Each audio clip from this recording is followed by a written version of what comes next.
One positive thing I could say about this, to tell you the truth, people, the season's over. Thank goodness. Hurricanes just lose 9 freaking straight games, and they finished the regular season 1 game under 500.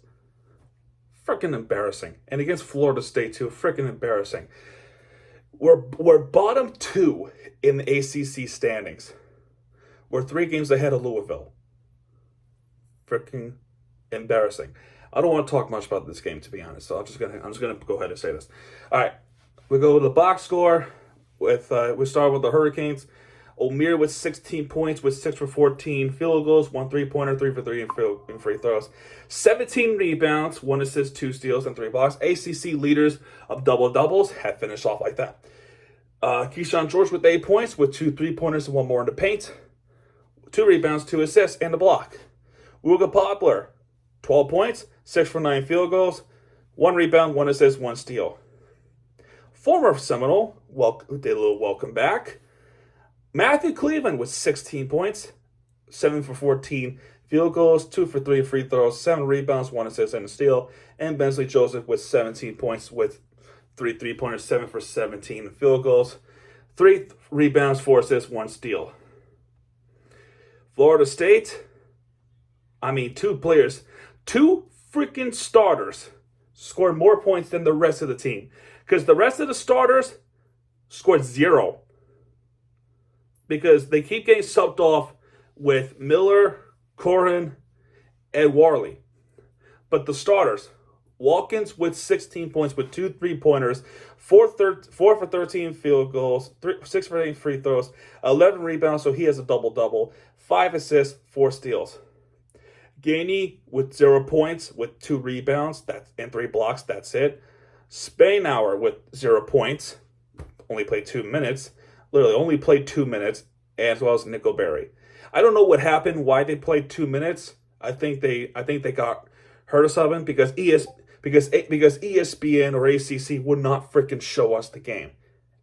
Because the beginning of this game was overshadowed by Kansas State and Iowa State. I think it was Iowa State. But either way, I couldn't watch the first part, so I don't know what happened with them, why they played 2 minutes. But that's what subbed in the other players. They use a lot of bench players at Florida State. So, yeah, so nothing happened. However, I will say this. This guy, Darren Green Jr., single-handedly massacred the Hurricanes. 26 points, 8 for 16, right? 8 field goals, right? 8 field goals. 8 of those field goals were a whopping 8 3-pointers. Yes. 8 field goals were those 3-pointers. 8 for 15 3-pointers and 2 for 2 free throws. You can't stop him from shooting threes. Terrible defense, honestly. 5 rebounds, 2 assists, and a steal. And then Nickelberry, I just said 0 points, everything else. Yeah, I really have not much to say. Florida State steals the ball from Wooga Poplar, and then he makes a dunk that starts off. There's a 3-pointer play. I really have not much to say. Miami and Florida State were in a contested battle throughout the entire half, and in the second half, Florida State did come away with it. It was a close half nonetheless, but either way, it is still a Florida State victory, 83 to 75. They got away with them. There were some moments where it became like it's getting heated, as like the typical Florida State and Miami rivalry. But either way, there's not much to comment. There's really not much to comment. O'Meara tries his best. Jove with the shots. Matthew Cleveland tried to make an impression as a Hurricane back at Tallahassee. But Darren Green just single-handedly destroys us. And even when we do take a lead, which we did multiple times, come to rescue is Darren Green. It's simple. It really is simple. And the halftime score would be 37-32. Second half final score would be first of all, the second half score would be 46-43 Florida State. The final score would be 83-75. Northside O'Meara gets the dunk and one, and he makes the third point to tie it up. And of course, Well, actually, this time it's Bob and Miller to make the shot tie game again. Darren Green, Darren Green, Darren Green, and Darren Green. So, yeah, folks. Free throws there, 3-pointer, another 3. Every freaking shot that Green makes, it's a 3. You just can't stop him. You really just can't stop him. And his teammates, mostly from the bench or Worley, would connect those shots. And by the time it was 58-59, the game kind of get away from us, and we hardly score. And when we get closer and closer, it was pretty much over. That's pretty much it. And in the Florida State Seminoles would make those easy dunks, even when they have the offensive rebounds. And this was just not a good rebounding team. Final score, and that's pretty much it for that one. Florida State's 83, Miami Hurricanes 75. When we look at the team stats, Miami had a better field goal percentage. They actually equal out with 3-point percentage, and that's just with one guy.